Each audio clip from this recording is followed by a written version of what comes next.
Welcome back to Political Misfits on Radio Sputnik, where we bring you news, politics, and culture without the red and blue treatment. I'm Michelle Witte. I'm here with John Kiriakou, and we're getting into some domestic economic news where might have a little bit of a game of chicken here between the Biden administration and big oil companies when it comes to investing in places that Biden's pretending might be off limits sometime soon. We're going to talk about how realistic any of that is with our guest, Steve Grumbine. He's founder and CEO of the nonprofits Real Progressives and Real Progress in Action. He's the host of the podcast Macro and Cheese. He's an MMT evangelist. Steve, thanks for joining us. Uh-oh. Is Steve Grumbine there? Uh-oh. Oh, we might have to get him back. All right. Well, Steve, you there? I'm here. Oh, there you are. We couldn't hear you for a minute. Thanks for joining us today. Yeah, it's weird. Thanks for having me on. Great. Steve, I know you've been talking about the climate recently and the strange lack of urgency from a lot of quarters, right? It's not just the government, as you were saying. But in light of that, I wanted to talk about this story in the Wall Street Journal today showing that oil companies are confident enough to keep investing billions of dollars into, in this case, drilling prospects in the Gulf of Mexico. The head of Shell's deepwater operations arm told the Journal his company is confident in a long-term future of steady returns in the Gulf, and Shell is committed to investing huge amounts of money, that's his phrase, huge amounts of money, in exploring and developing projects there. And so, in contrast, I think it was earlier this week, might have been last week, but I think it was earlier this week that the Biden administration issued a proposal for different possibilities of offshore leasing of federal lands, right? And in that proposal, they are still dangling the possibility of suspending all new offshore drilling leases. And, you might say, oh, well, these oil companies, they make so much money. They're always making good decisions. I've watched them make very bad decisions and throw good money after bad. But in this particular instance, do you get any sense from the administration or from the people who think they can pressure this administration that Shell's investment is going to turn out to be unwise? I think we're asking a wrong question here, right? The question to me is, what is going to make Shell actually keep that oil production domestic? Mm-hmm. What is going to make them not sell it abroad? Mm-hmm. What is going to make them do that? We have no national energy policy. Right. We are a free market country, man. We live and die by free markets. So this has always been the question. It's like we're producing tons of oil from this country already, mm-hmm. but we're shipping it abroad. Mm-hmm.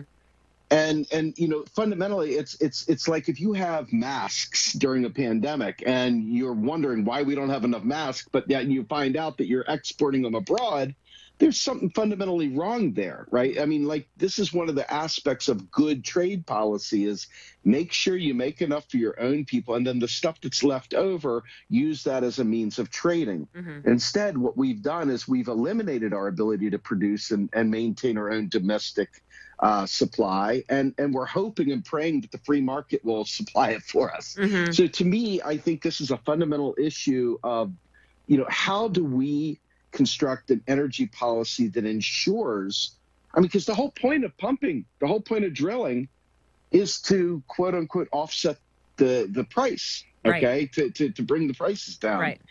And if you think about this, let's just say hypothetically Russia supplied 6% of our oil supply prior to this Ukraine-Russia sanctions. Mm-hmm.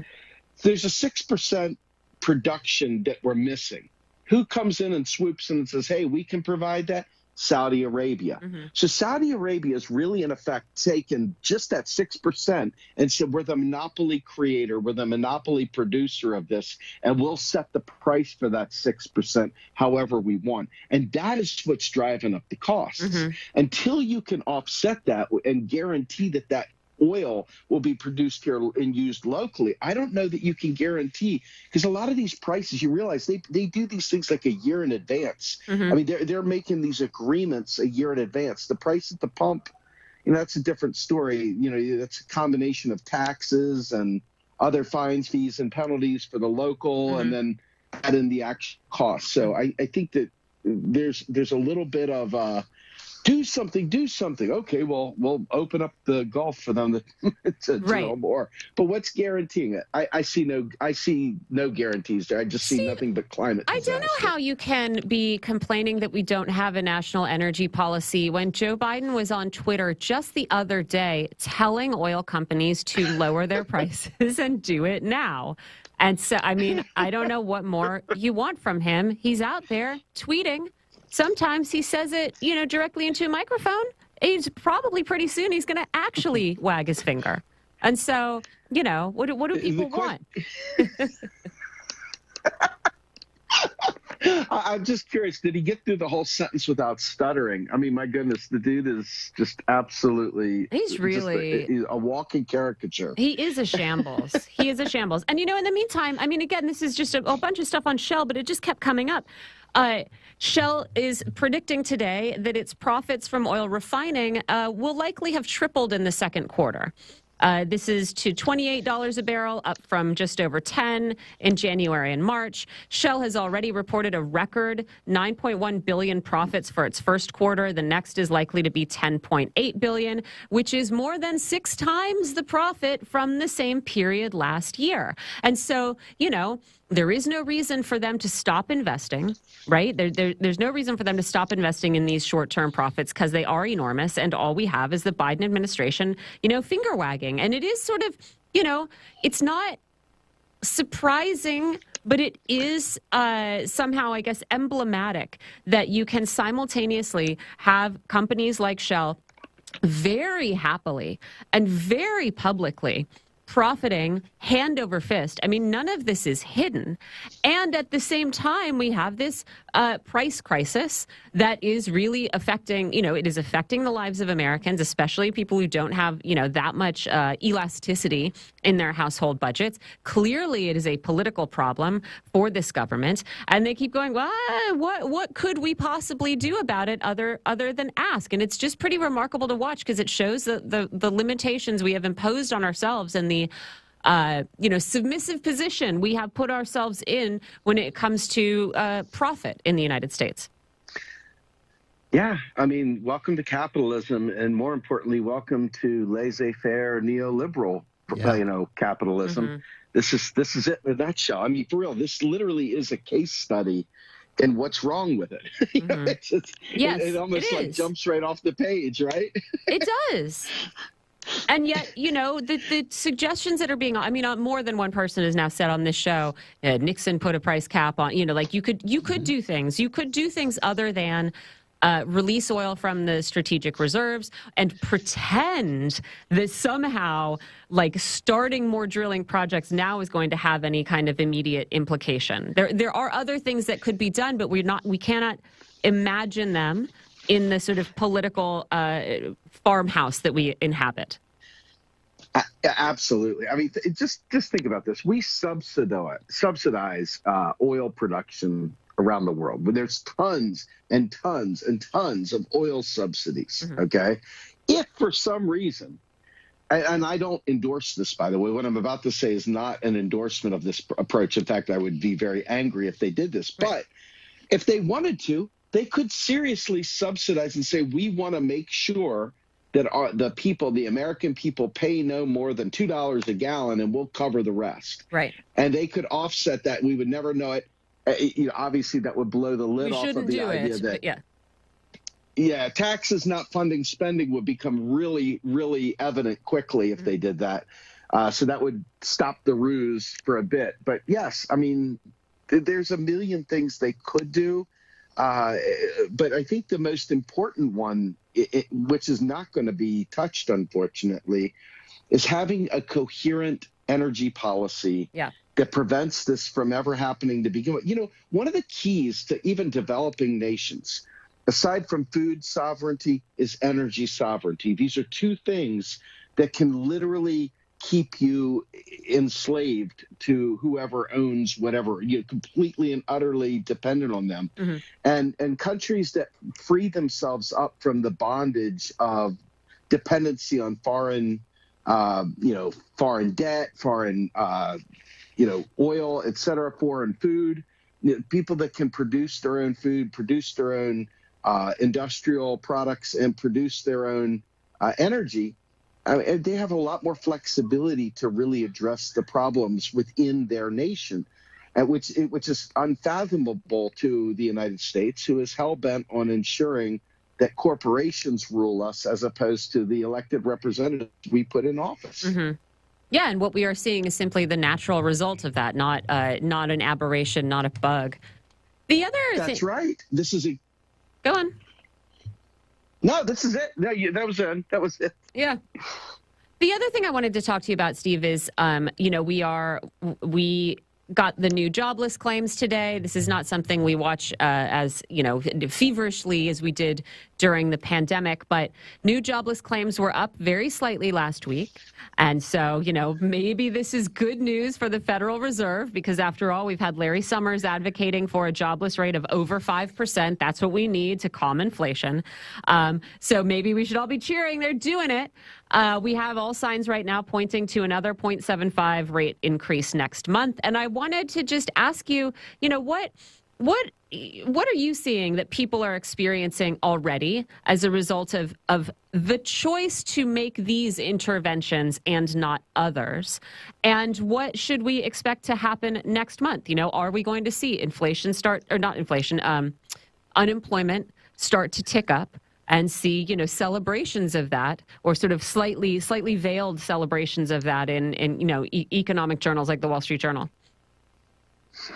Well, just remember this whole concept of NAIRU, N-A-I-R-U, this non-accelerating rate of unemployment. Basically, it's the percentage of employment that will maintain the stability of the economy. This is the right-wing libertarian baloney approach to economics. Mm-hmm. Okay. And basically this is the same thing as putting leeches on someone or bleeding out a patient or whatever. It's just what you're doing is you're literally killing the economy. And so we already are in recession now. We just had the numbers come out the other day. I don't know if they've made announcements on this yet or not, but we are definitely in a recession now. And by doing this, they will start laying more and more people off. And this has got its own, it's very hard to put air back in the tires. It's very hard to prime the pump to get the engine going again once you start doing these sorts of things. Mm-hmm. And really, at the end of the day, they're doing a couple approaches with this. By using the interest rates, people get it wrong. Raising interest rates actually creates inflation. Okay, because what you're doing, these individuals that own bonds, these bond vigilantes, as they say, these are the rich people. Mm-hmm. They're rich usually. Yes, your retirement accounts, buy bonds, and there are other rationale. There are other savings plans and 401ks and stuff that invest in bonds. But honestly, this is typically people that have money making more money off of that money. Mm-hmm. So the idea of raising interest rates is just giving people that already have money more money. Mm-hmm. So I've always been fascinated of why they think that that's a good idea in an inflationary environment. I mean, it makes the cost of credit harder for other people, but it also gives more money to the wealthy. So it expands inequality right in the middle of it. Mm-hmm. It's just kind of a no-brainer that this is not the right way to go about it. But they've convinced themselves this is the neoclassical approach to things. And you're going to get the same kind of results we got in the 70s. Everything is going to bottom out. It's going to get really bad, if they continue down this pathway. So, yeah, I expect to see more and more and more unemployed people as they manufacture this. And, this struck me today. There was an article about mortgage rates falling in the journal, which is like, okay, whatever. They fell by a couple of fractions of a percentage point. But this little tidbit in the middle noted that in April, the typical American household, which is a household with an income near the U.S. median that purchases a home near the median purchase price. So this typical household would have needed more than 41% of its income to cover monthly mortgage payments. That's according to the Atlanta Fed. And that, to me, that's a real indication of how precarious even the middle class is going to be in the next recession, right? These are people who have grabbed that rung, right, of home ownership, which is supposed to be this avenue toward financial stability, and which is, of course, increasingly out of reach of people who haven't gotten there yet. But these guys, if you've got to spend more than 40% of your income just to cover your monthly mortgage, how secure can you possibly feel, right? And so I want to ask, in light of this, if you are, what the next recession is going to look like and what it is going to look like, not even for people who are down and out already, but for people who might have assumed that they were relatively safe from these economic fluctuations. Right. So just remember, I say this as often as I can because I want people to really get this framework in mind. Mm-hmm. There's three ways to get money into the economy. There is either federal spending, which they have cut the spigot off. Biden's busy beating his chest that he's cut $2 trillion in deficit reduction. So you have the government spending to put money in the economy. That's been cut off. Then you have the export status of your nation. Well, we are by far and haven't been for 30 years a exporting nation. We are a net importing nation. So we're not getting the backfill of money into our economy through our exports. Mm-hmm. So that leaves us with one final place to get it, and that right there is private debt, private credit. Mm-hmm. And so with them expanding the interest rates, making cost of credit even higher, it's going to make people suffer even more. Mm-hmm. So that next rung up, like I'll just give you an example. We suddenly had no water in my house the other day, and I couldn't figure it out. We're on a well. Mm-hmm. And called the folks that work on wells and came out and said, yep, you got a problem. Your pressure tank bladder broke, so you have no water pressure. Oof. And your pool pump has been working overtime or not pool pump, but your well pump has been working overtime, and it's dead now too. So it's going to be $6,000 to replace it. It's just out of nowhere, just like boom, out of nowhere. Now, most people maintaining a home ownership, the mortgage is one part of that. But maintenance and upkeep for roofs and windows and water and anything else that goes wrong, these are all factors that go into your monthly bills, that go into your ability to sustain yourself. You get a flat tire, you better have a little bit of money set aside so you can get a replacement.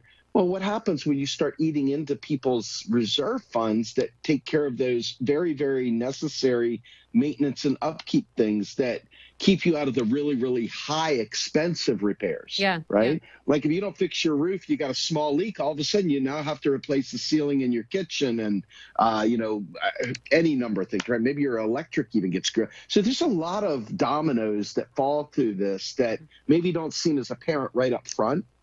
But and then you're asking yourself, well, where do I get the money to cover the shortfall for that? I'm already tapped out. I'm way too leveraged in private debt now. I'm out of credit card room. They're not approving me for private loans. Now what do I do? Yeah. And this is the very real scenario that we're facing now because, like I said, you got one final place to get money back in the economy, and that is through taking out bank loans. Yep. And that's where we're at now. Yep. And these are the people who are not going to be made whole at the end of this recession. Mm-hmm. We'll have just, adding to the number of people living really on the edge in this country. Steve Grumbine, that was perfect timing. Why don't you tell our listeners where they can find more of your work before we let you go?